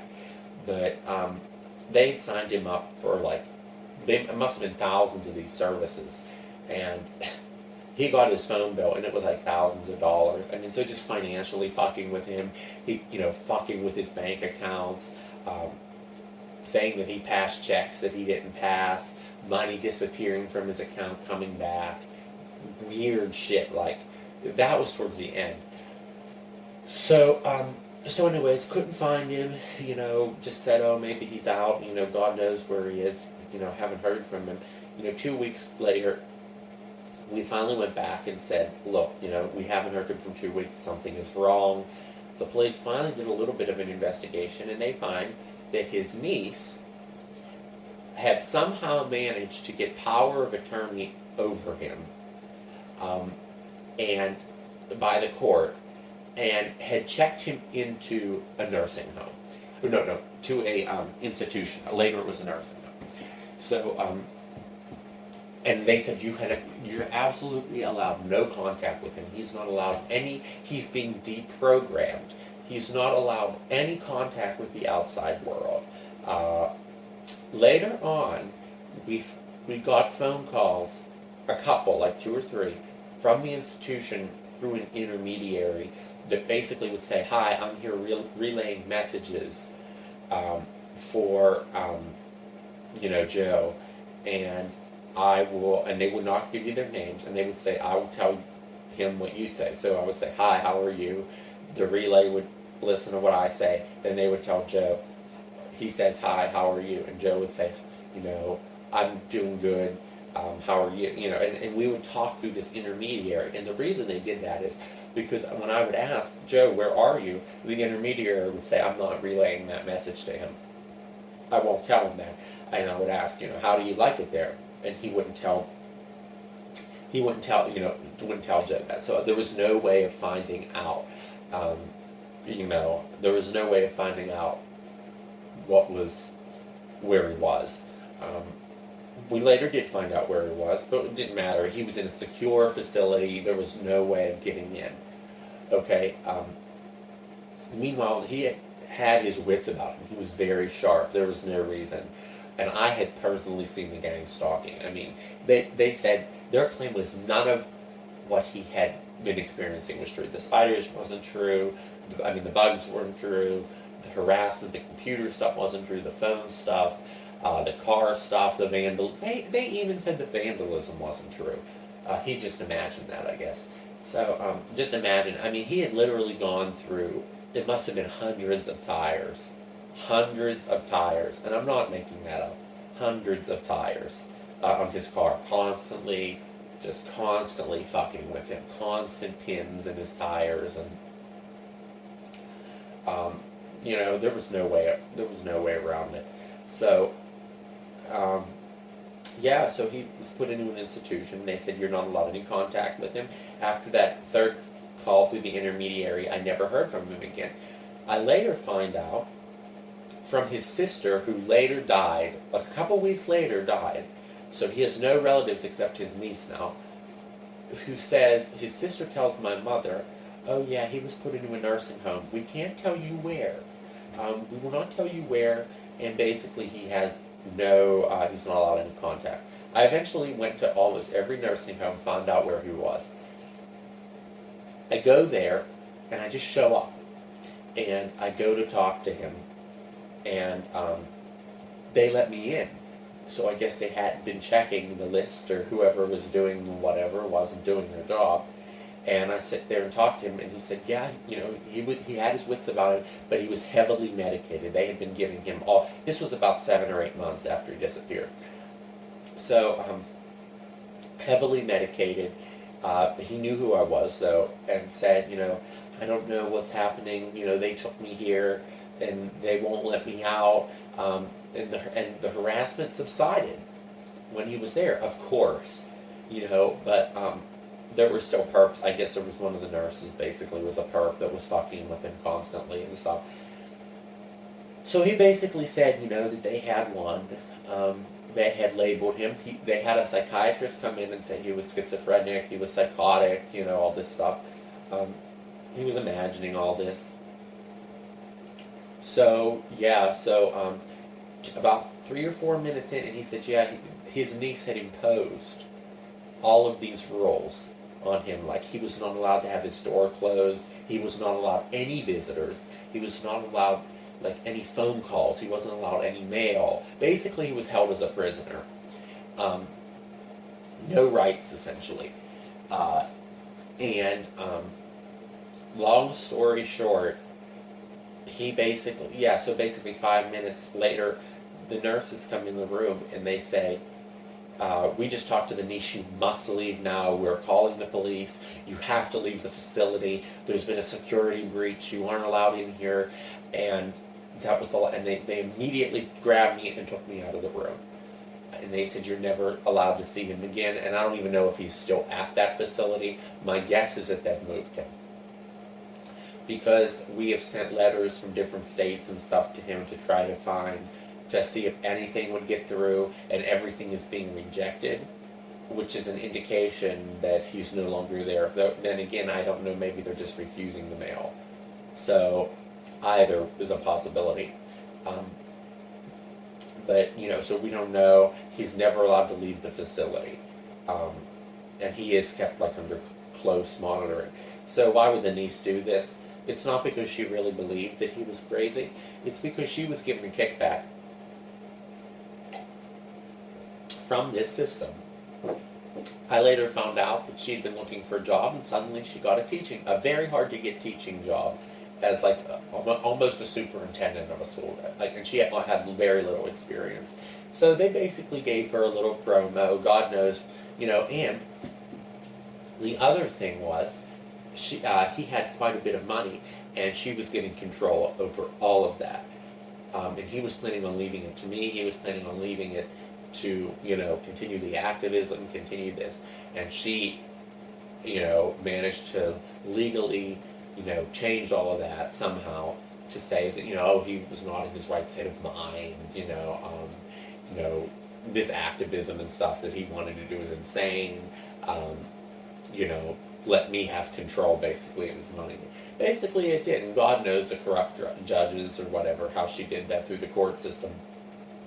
You know, there's constantly things like that, It just, and ever since then, I haven't, I've lost all contact with him. There's been nothing. Everyone, he just disappeared. Nobody knew where he went, and the whole community was just glad. And a couple days later, I went back to his house, found his house was up for sale. God knows what stuff that, because now he's gone, they've probably stripped it of all the tech that was in there. I mean, monitoring him. I mean, so it's all impossible to prove. I mean, but there is a lot of material that he had. They probably destroyed all his records and everything. So this system is not kind, and this system is vicious. It will destroy you if it can, and it destroyed him. It's very hard to fight this system, and after which I took up his cause and I tried to fight it and stuff, and even legally tried to do it, and then I began being gang stalked to a lesser extent than he was. I think their thing was to scare me out of even starting. I think their thing with me is they want to say, like, still offer me the out and saying, look, if you just shut up and go to school and let this all go. I'm 24, by the way.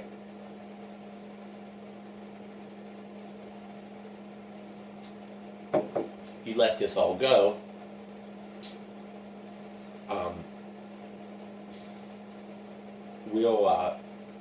we'll stop, and you'll have a nice life, and and the shit that they do now that I experience it firsthand, it's just like unbelievable. Like, you'll be sitting on a park bench or something, or like just waiting, and someone will pull up, like in the winter. A car will pull up and stop in front of you and just put their exhaust, like run their engine and put their exhaust up in your face and just sit there. Just that kind of stuff, like stuff that nobody would ever do, and a lot of it. I mean, well, if one person did that, okay. But if it's happening daily, you're getting that kind of stuff followed, people taking pictures of you, laughing at you, pointing is another one. All the tactics that we talked about, just interspersed, and it's very scary, and it's very easy to just forget, and it's a very easy thing to do, to just say, look, I'm not going to fight this system. I'm going to just let it go. I'm going to just live my normal life and forget about what they did to him, forget about the whole gang stalking system, and just move on. But if you do that, not only are you giving up and you're a traitor, but you're really just furthering the system and hurting other people. And not everybody is given the out, okay? Not everybody has a choice to participate like that. Some people that are human experimentees or pedophile ring people must be continuously discredited. Those people will never be given a chance back in, especially the human experimentees, the activists. You're gone. I mean, you're a lifelong target. So, I mean,